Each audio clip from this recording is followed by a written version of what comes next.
Hello YouTube, Dave here again. This is the first part of my video journal for my week leading up to Hal-Con.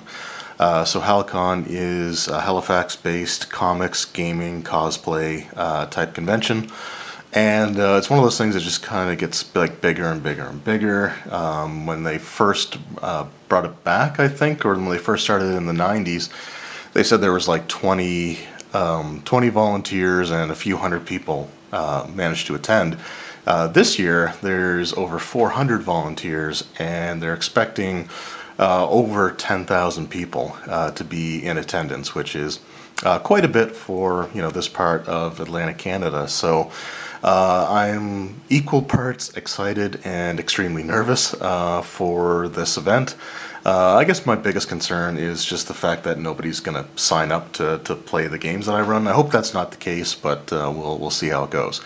Anyway, I'm running two D&D 5th edition adventures. They are not D&D Adventures League. These are just more casual games because I'm really honestly not interested in running D&D Adventures League. And I'm not going to be paying to, buy, download, and then have to print off modules. So these are sort of just homebrew games that I'm doing just for fun. Hopefully that there'll be some people that just want to go there to just have a casual D&D experience and just have some fun. I'm also going to be running a Starfinder adventure, the Skittershot adventure that came from the Free RPG Day, and the Duty Unto Death Dragon Age RPG adventure that was featured on Geek and Sundry's Tabletop with Will Wheaton. So all of these games are going to require pre-generated characters because character creation would eat into the amount of time. So each game is scheduled for a 4-hour period, and I'll be honest, I'm kind of aiming to come in at about 3.5 hours. For most of the sessions, if possible, especially on Friday, because I'm running two back-to-back games from 4 until 8 p.m. and then from 8 p.m. until midnight, so that's going to be a really long day. I also plan on being there sort of for opening, so it's going to be like a 12-hour day that I'm at the convention. So anyway, we'll see how it goes. So this first episode, I just wanted to show off some of the pre-gen characters that I've made so far. So the adventures that I'm running, one of them is the Eye of the Titan, which is an adventure that I did a live stream of a couple years ago now at this point on my channel. So if anyone's going to Hal-Con and thinking of entering that adventure, please don't go and search out that video until afterwards and see how things may have changed or how different groups may have done things. And I'm also going to be running a first level adventure, so the Eye of the Titans for like 8th level characters. I'm also going to be running a adventure for first level characters, and it is called Larceny in Baldur's Gate. It originally started off actually as a short introductory chapter that I was going to run to for the Murder in Baldur's Gate storyline. When I was hoping to get a group together for that, but unfortunately it just kind of fell apart, and online groups can be really difficult to maintain. I might talk a little bit more about some of those experiences later on. But then I modified the adventure when I started doing volunteer stuff with Autism Nova Scotia and their D&D program. So I took out like the cults, like prison cells and the torture chamber, and I changed the story around enough that it's something that would be friendly for a younger audience. So what I've been doing this past week is, and even part of the week before, is creating a bunch of pre-gen characters.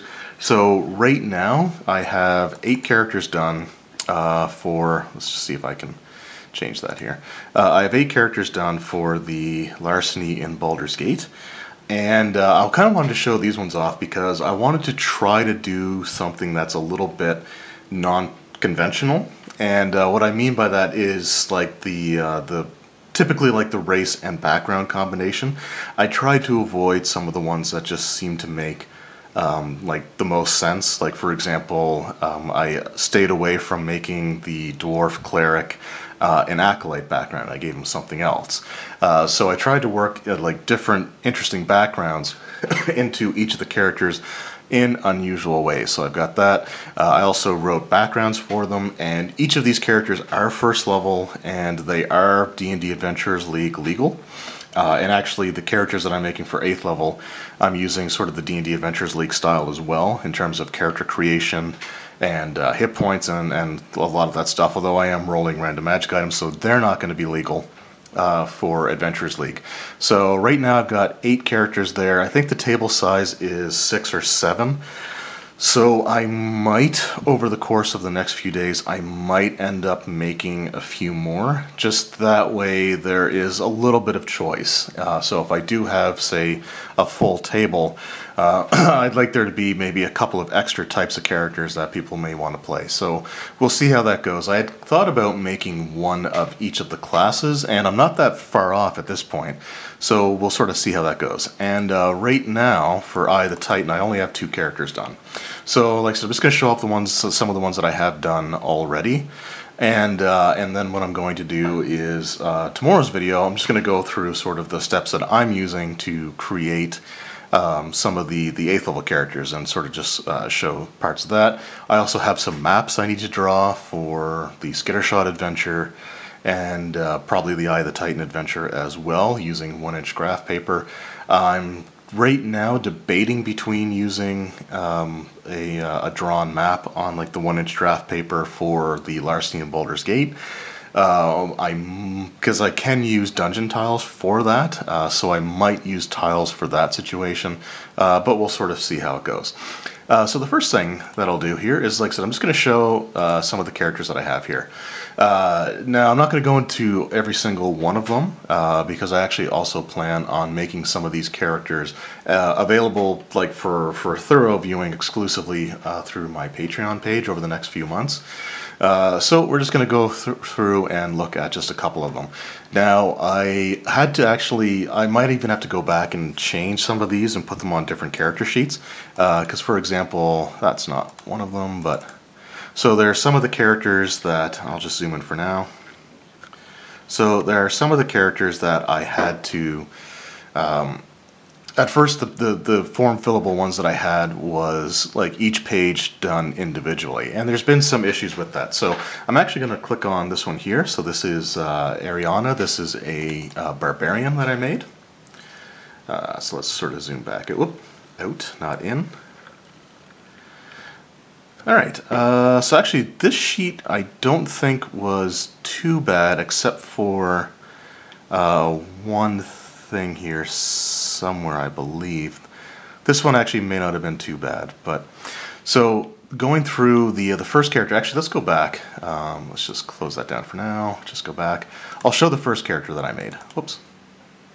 Which was Durgan the Dwarf Cleric. So he actually has 3 different pages that I used, because that's what I had at the time. I did go back and I found some other form fillable sheets off of the D&D website, but this is the first one that I used, and this is probably one that I'm going to for sure have to change, and I'm probably going to put all his information onto one of the later sheets that I got that had all 3 pages on one PDF. So the biggest issue with this one is most of it's actually absolutely fine. So I actually made him a soldier for his background. So like I said, I wanted to avoid the typical background and class combinations. I even fiddle around with some of the races to make some of the characters not, again, so stereotypical. And I'll show one of those off here in a moment. But this is the dwarf cleric that I made. So like I said, I gave him the soldier background. And so he was like a healer. And he was a medic as part of like a military thing. So here was the big issue with this one. So all the other, like literally every single one of these areas where you can put in text, the text starts off at like a large size and then will shrink down to allow everything to fit, which is absolutely great. The reason that I really need to change this sheet over is because the weapons section here doesn't do it. It's the only spot on the entire sheet that I found so far that hasn't hasn't done that. So like I didn't fill out enough of this one to do it. But so here's the issue. So if I go to put in the Warhammer, whoops. that's as far as I can go. It won't shrink down, so I have basically right now a Warham. And I tried a few different ways. I was going to do like Warhammer, which looks kind of dumb, and then I was going to do like W Hammer, but even that, so...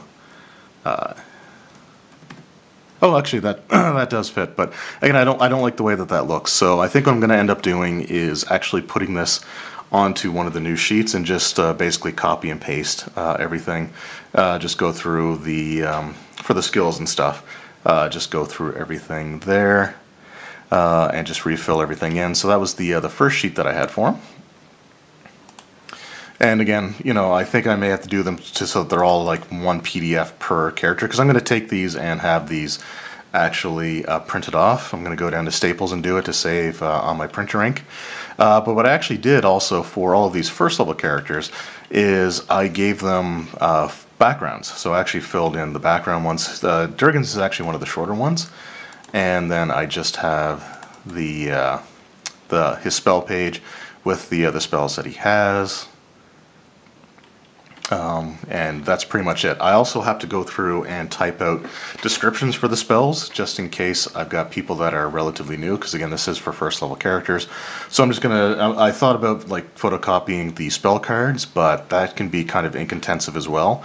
So I think what I'm gonna end up doing is just writing a brief description, especially for the first level spells, because I don't have to worry about them scaling or anything like that. And I'm trying to choose some of the easier ones that don't have a lot of things to them. So anyway, so that was Durgan. So he was the dwarf cleric. He had the soldier background. He was. I actually had his background tied to the fall of Sunderbar, which was an event that took place in some of the R.A. Salvatore novels. I just thought it kind of worked. He's old enough to have been around sort of during that time. So actually, that wasn't technically all that long ago. So I've really enjoyed making the characters, at least, although they did take a little bit of time to kind of go through. But that's Durgan. So up next we have Ariana. So this is a female human barbarian. And I assigned genders to the characters. I considered making their like putting their names blank and letting people fill them in, but during the backgrounds when I started typing them out, it's like, no, I need to give them like an actual character. Plus I'm going to be bringing miniatures to use for them, so I want to have something that that works with the miniatures. Oh yeah, okay, so there is an issue with this sheet, and this is probably the reason why I'm going to have to change her stuff around as well. But I gave her the Acolyte background because, like I said, I wanted to try to do something different. So usually with the Barbarian, Outlander tends to be like one of the better, more commonly associated with backgrounds. But I didn't want to do that. So I gave her the Acolyte background. And let me just get back to her. Oops. And get to her page 2. So yeah, it's going to take me some time to get everything back here. So for her background, I essentially made her the shaman's daughter of her tribe, and basically was sort of trained to take over like that position eventually, but was like third in line of succession. So she ended up essentially, giving into wanderlust and was given leave to actually travel the world on the grounds that, she returns to her tribe, once she's kind of satisfies her curiosity about the wider world. So I had her essentially spend some time on ships, doing, sailing and stuff like that, before becoming a bouncer at one of the taverns of Baldur's Gate, and just sort of going from there, because everything sort of takes place in Baldur's Gate. So I gave her that background, but here's the issue with these sheets. So two of the fields, so history, and I can't remember which one it's connected to, so let me just change it. But the history and, so I'm just going to put +2. Yeah, history and insight, those two fields are linked. So what goes into one goes into both, and there's no way that I could find to change that. Actually, if anyone knows how to do that, I would love to get that from you, because I would rather do that than have to go through and basically refill in everything for the character. So I'm just going to put the +1 in there. So actually, you know what I'm going to do is I'm going to just blank that out and leave it like that. and I can just fill it in with pen or with pencil if I decide to do that. So with this character, I actually gave her, had her buy a shield, and with the amount of coins that she had, that actually from her background, that took everything. One thing about this sheet is it didn't actually have a section for gold or coins or anything.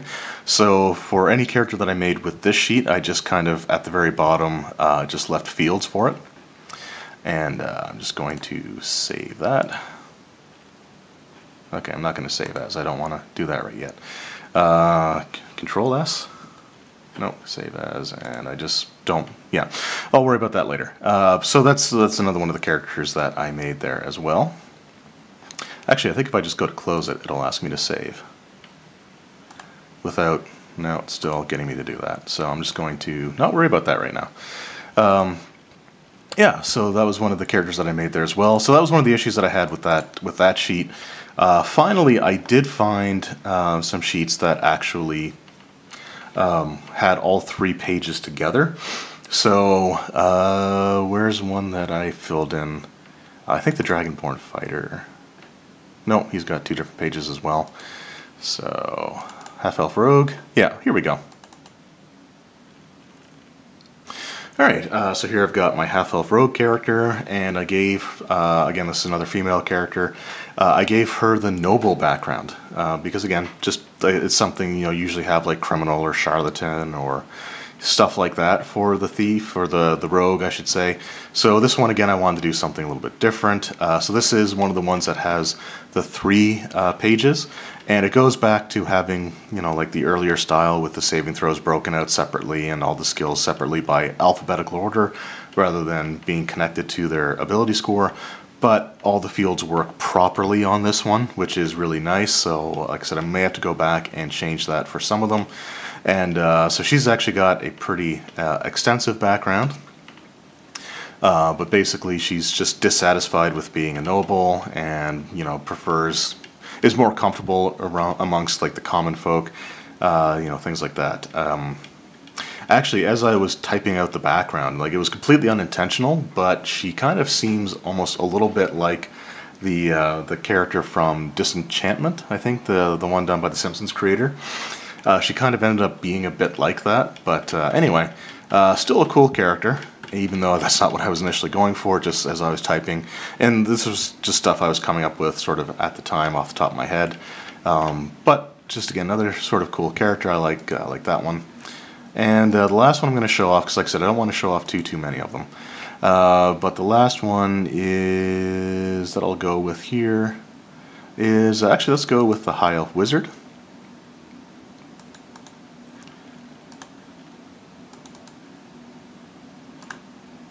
And I'll just get all 3 pages here. Alright, so this is a wizard that I made. So he's a High Elf Wizard, but I gave him the charlatan background. So he's kind of a con man, and will use things like Minor Illusion, or like his cantrips. One of the first cantrips that he ever learned was Friends. And Minor Illusion, like, those were the first 2 things that he learned, along with like Charm Person, Disguise Self, basically to help him con people.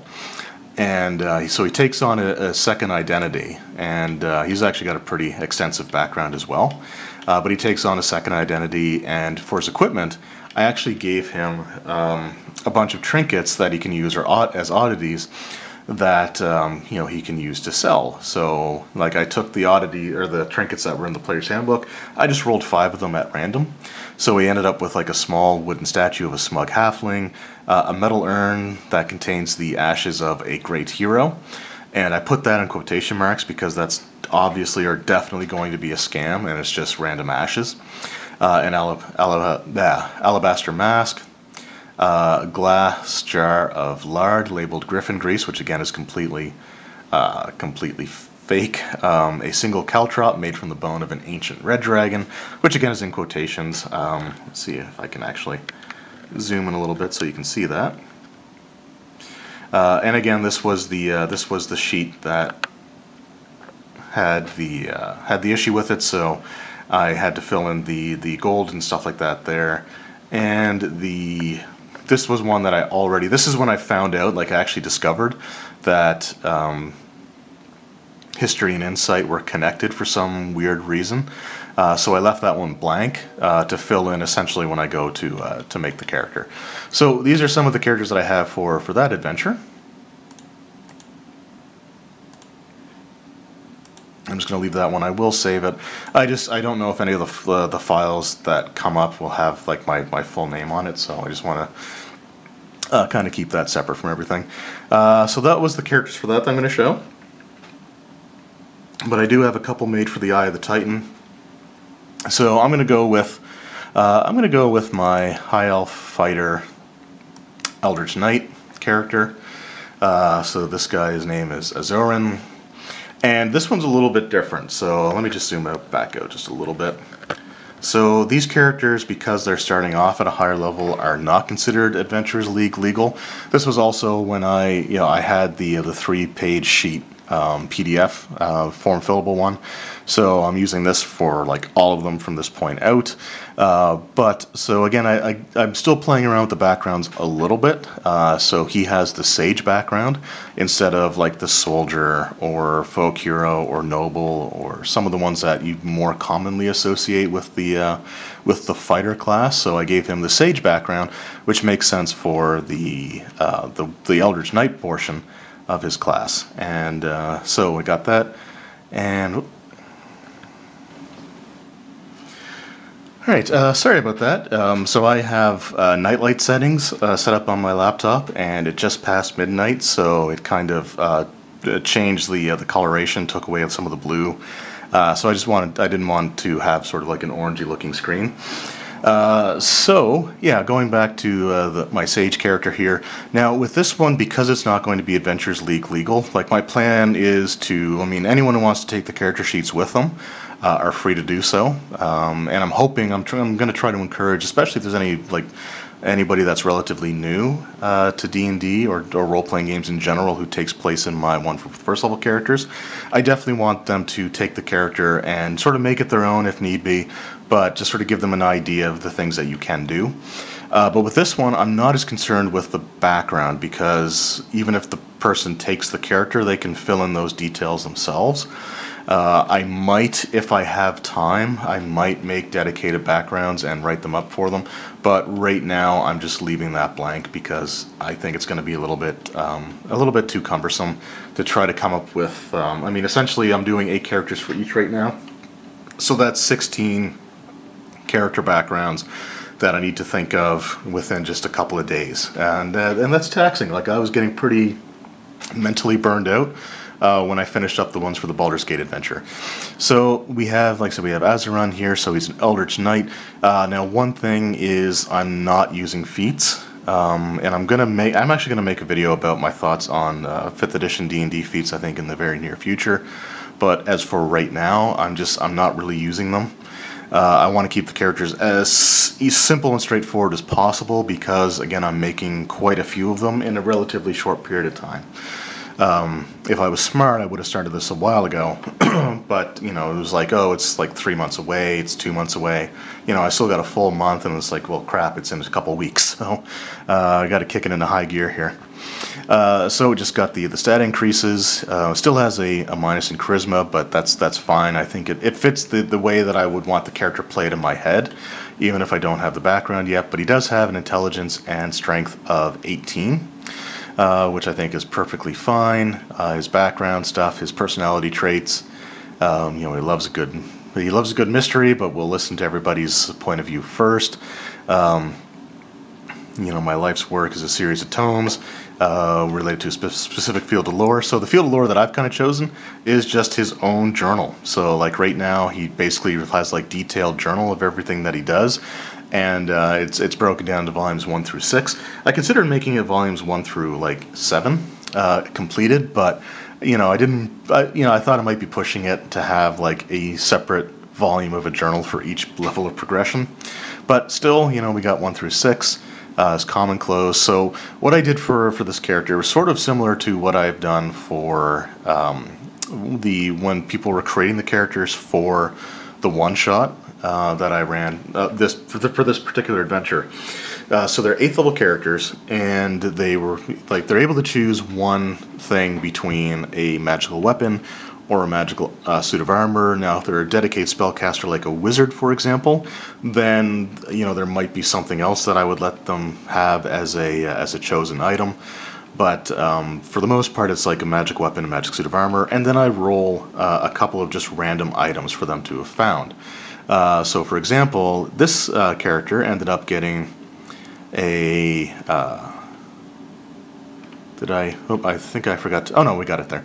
Okay, so I chose the +1 longsword for the character.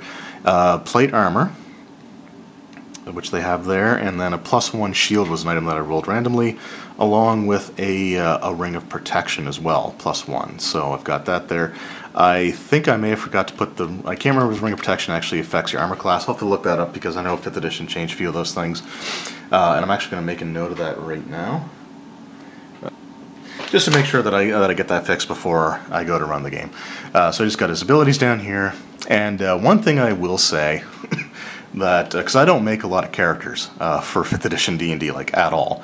So to have the character class, like their spell choices, be limited to certain types of schools, in this case evocation or abjuration, it's kind of a pain that they don't have like a list by school of magic in the player's handbook. So that was an appendix that I think really should have been there. Or even just have it next to the name, even if it was like an abbreviated form. But anyway, so we've got him there. Up to 2nd level spells, so he's got Flaming Sphere and Melf's Acid Arrow. Whoops. And so we'll do just the one last one here. The next character that I have here, and I was just looking at trying to think of some names. And so this is sort of your more typical character. So because he's a human cleric with the Acolyte background, I wanted to give him a kind of a ridiculous sounding name. So I ended up settling on Randall Buckman, a cleric of Lathander with the Acolyte background. So he's like pure cleric. So with this guy, I gave him a +1 mace. And we just kind of see his stats here. So there is an asterisk next to his strength score. And there is a reason for that, which I'll get to here in a moment. We got the Acolyte feature. So once again, I didn't try to come up with a background because, again, I don't suspect that people will be using these characters for their own afterwards. So if they want to keep the character sheet, then they can sort of fill in those blanks themselves. Just gave them some spells here, and I'll be honest, there are some levels with really crappy choices in spells. Like 4th level, for example, they have like half a dozen spells on their list. It's really like limited number, and there were certain ones I just kind of wanted to stay away from. So I ended up setting on the ones that they have there. But so for his magic items, he's got a so he's got his +1 mace. He has a +1, or no, sorry, +1 light crossbow was something else that I ended up rolling. Why does that? Oh, you know what? That's not supposed to be there. Hold on. Okay, I think I missed an item for him. I'll have to go back and look. Or no, that was supposed to be his +1 armor? Chainmail, 16. Oh, okay. I think it was a +1. I think it was supposed to be a +1 shield. So I'll look that over again, or maybe even +1 chainmail. I'll look over my notes here. I've got them right here for the character, so I'm not going to worry about that too much right now. But he has a pair of Gauntlets of Ogre Power. So normally his strength's only 13, and that's why I put the asterisk there. Because if they're put in any situation where like he doesn't have the gauntlets on or magic doesn't work, then that does affect the stats there. So that's what we have there. I gave him quite a bit of Constitution, and I did put a bump up into his Charisma stat because I just think it makes sense sort of for the character that I have here. His personality traits is that nothing can shake his optimistic attitude, and that he often quotes or misquotes sacred texts and proverbs in almost any situation. I'm actually considering taking out the word quote and just say, and I often misquote sacred texts, because I think that could be some potential for fun there. So anyway, I know this was a little bit longer than I was expecting for a video, so hopefully you guys enjoyed this and get to see some interesting concepts for some characters and just ways that you can make the backgrounds, use different backgrounds or non-traditional backgrounds for your characters. But anyway, thank you guys very much for watching. I hope you enjoyed, and I will see you next time. Take care.